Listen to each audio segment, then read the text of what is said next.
Hello there. What's going on, everyone? We are going to be unboxing the Skystrike Academy, the Squadron pack for X-Wing miniatures game. And come on down to the Skystrike Academy whenever you've wanted to strike the sky or be struck back away from the ground. The Skystrike Academy. Now, I don't know, I'm being silly. I'm curious if they named Skystrike Academy because you're striking from the sky, because really, they do most of their combat in space where there is no sky, or if it's simply a matter of the academy itself being in the sky, and and the workers were forming a union and then decided to strike once they realized the ground had left them and they were floating. I don't know. Anyway, let's go ahead and take a look at this thing. We're also going to be looking at the minis, comparing these minis to some of the other miniatures that we have seen. Also, if you guys are new here, don't forget to enter to win that $25 Amazon gift card. And all you have to do is be a subscriber and leave a comment on this or one of my videos. All right, here we go. We're going to get this going. We will be looking at these the tokens here. Let's run through the cardboard. We've got all of our bases here. We've got our dials. So we've got some numbers to mark our squadron or our ships here.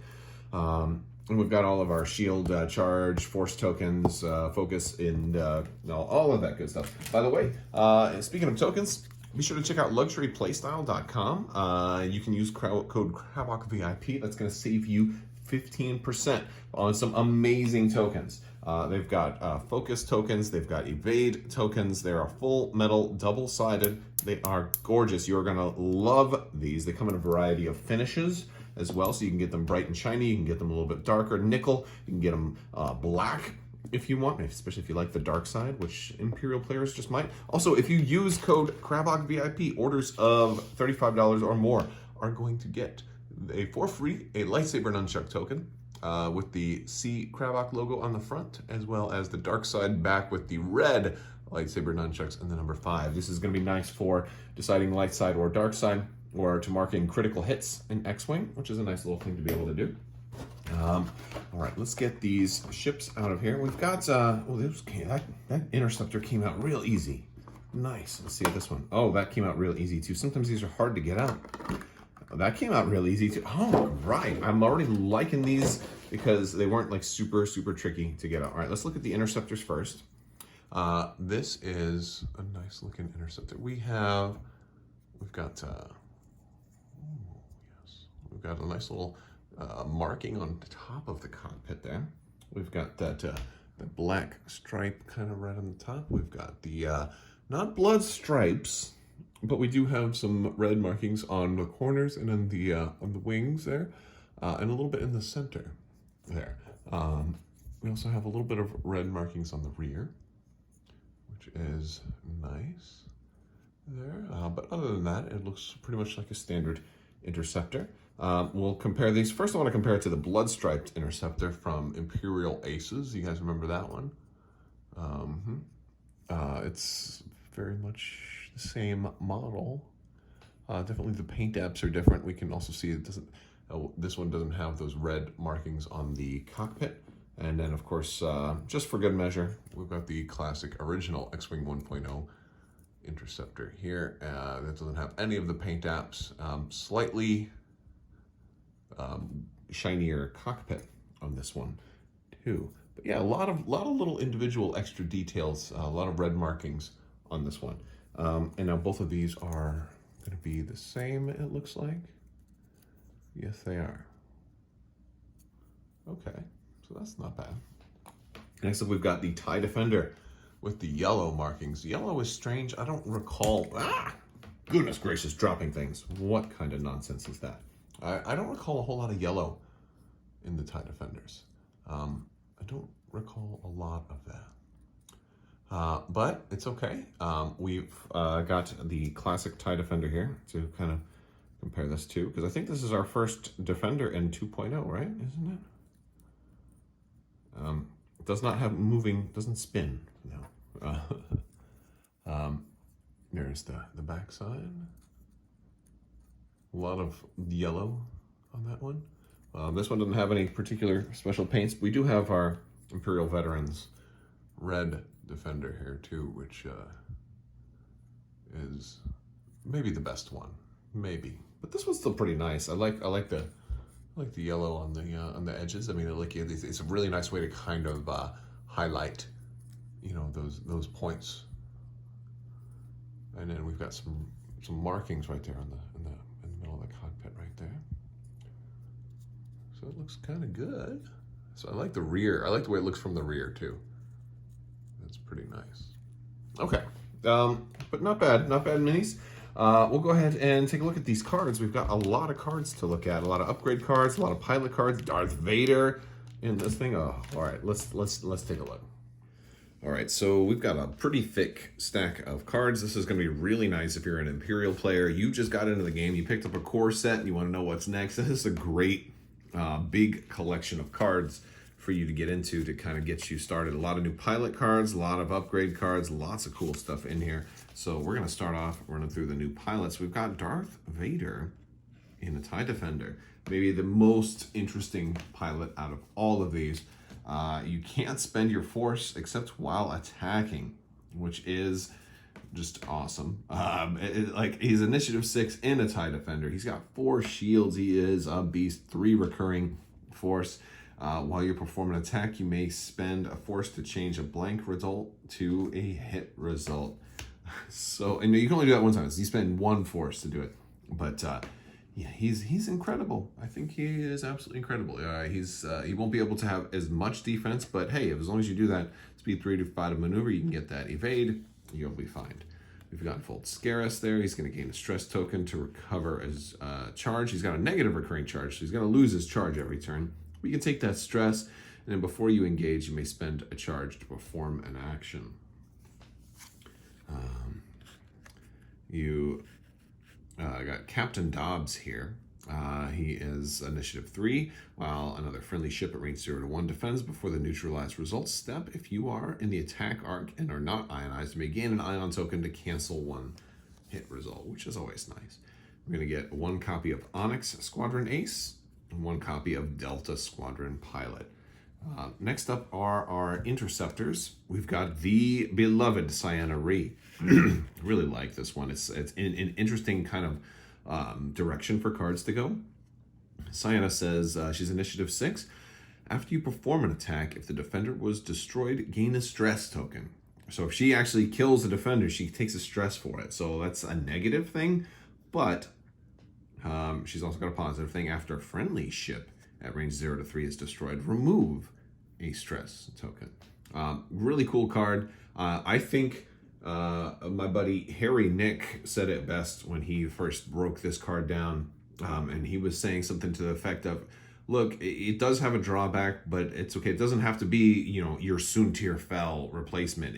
For the people looking for another Soontir Fel in the TIE Interceptor, you already have him. His name is Soontir Fel. This is something different. It happens to also be another Initiative 6 ace in an Interceptor.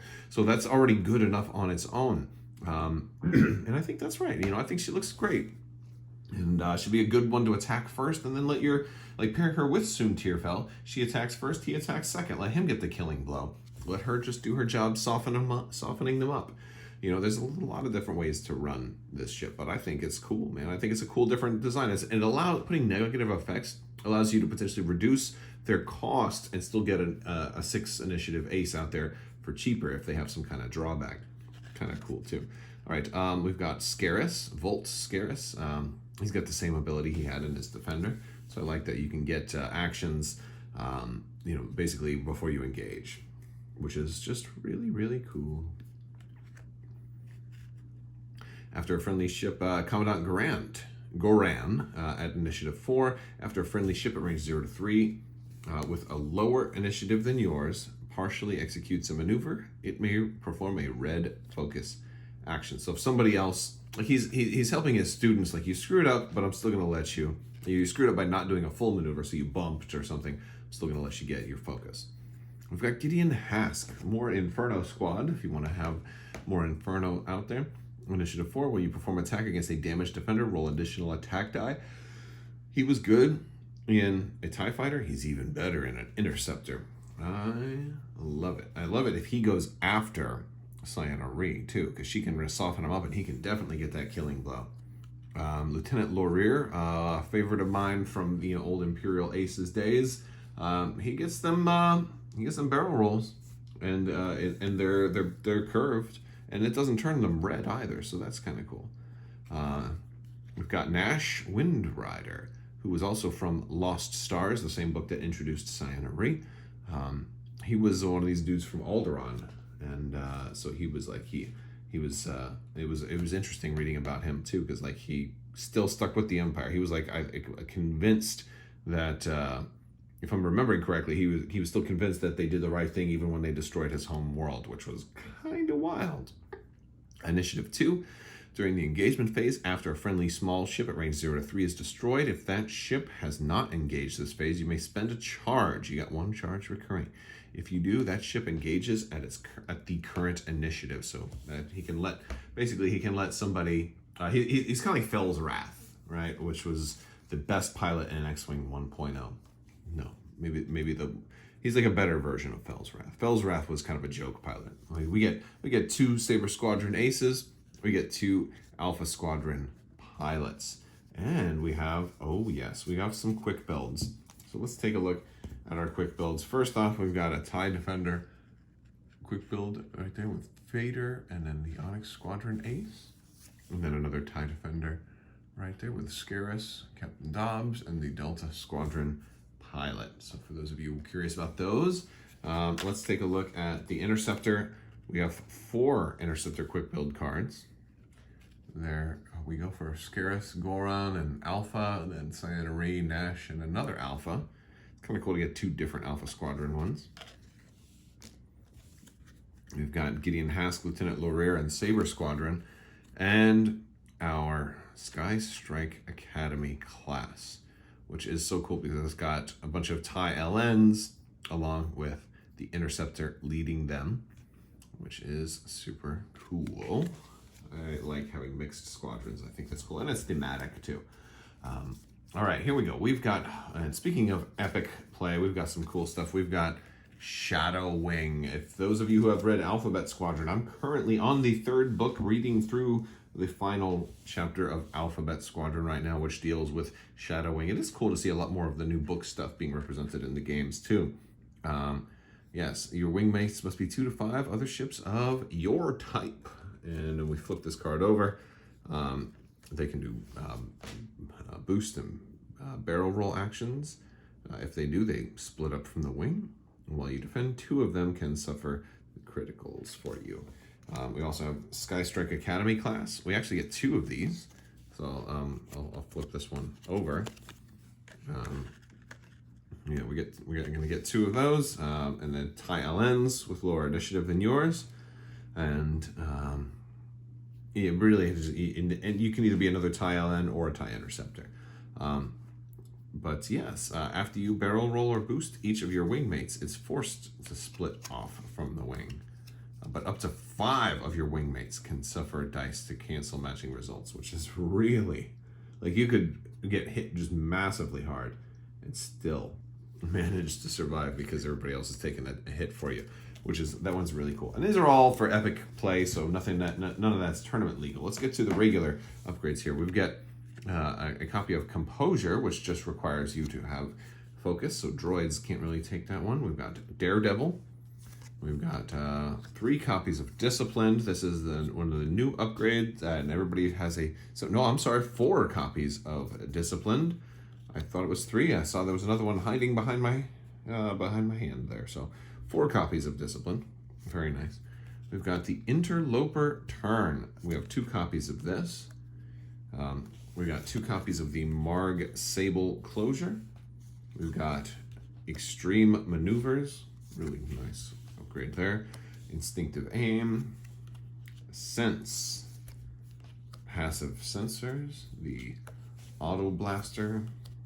Tractor Beam, Mag Pulse Warheads, 1 copy of the XX23S Thread Tracers, only the 1. Hull Upgrade. We've got 3 copies of precision ion engines. This requires a tie with agility of 3. So your bombers can't really take that one. We've got a shield upgrade, static discharge vanes, 2 copies of the targeting computer, and then we've got 4 copies of sensitive controls. Here's the other 3. And this one is going to be standardized. It's going to replace your auto thrusters with the following command. So you're basically your, if you run, basically if you run one guy with this, all of these guys all of your interceptors would have to take this if one of them took it. So that's what standardized means. So that's going to give you a little bit of a different ability. And of course you have the TIE Defender Elite. We're going to have 2 copies of that. And this one is also standardized. So the same thing, this one is, it's going to be a little different. It's going to let you turn a little easier, but you're not going to get that free evade anymore. You are also going to, if you, after you perform a cannon or missile attack, if you got a lock on the defender, you can perform a bonus primary attack on the defender. So if you want to attack twice, and I know Darth Vader wants to attack twice, right? I know it's tough. Let me know in the comments, do you want to run Vader in the TIE Defender Elite, or do you want to run Vader in the regular TIE Defender so he can get that free evade since he can't defend with the Force? All right, you guys, that is about it for the review, the unboxing at least. Let me know what you guys think down in the comments section. Also, be sure to check out the links in the description below. We've got links for luxury play styles. So if you want to follow me on social media, hop in my Discord. We've got different communities for X-Wing, Legion, Armada, all the different games. It's a great place to stay informed and talk to other folks, ask questions, all of that good stuff. I want to thank you guys so much. Big thanks to my patrons as well for continuing to support the channel. You guys are absolutely amazing. Thank you so much. And as always, have a great day.